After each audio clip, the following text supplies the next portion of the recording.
Magandang umaga, ngayon pa araw ng Biyernes, January 26, 2024. Narito po muli ang update sa lagay ng panahon. Shareline pa rin ang nakakaapekto sa eastern section ng Southern Luzon at Visayas, habang northeast monsoon nakakaapekto sa nalalabing bahagi ng Luzon ayon sa Pag-asa. Walang bagyo o low pressure area na monitor sa loob ng PAR na maaaring makaapekto sa ating bansa. Samantala, dahil pa rin po sa amihan, may gale warning pa rin na nakataas sa Ilocos Norte, Ilocos Sur, Aurora, Northern Quezon kasama na ang northern and eastern coast of Polillo Islands, northern coast of Camarines Norte, northern and eastern coast of Catanduanes, northern Samar, eastern Samar at Kalayaan Islands.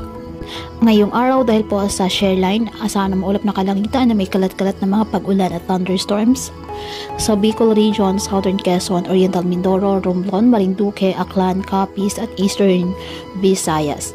Dahil naman sa amihan, asahan din ang maulap na kalangitan na may mga pag-ulan sa Cagayan Valley, Aurora at nalalabing bahagi ng Quezon.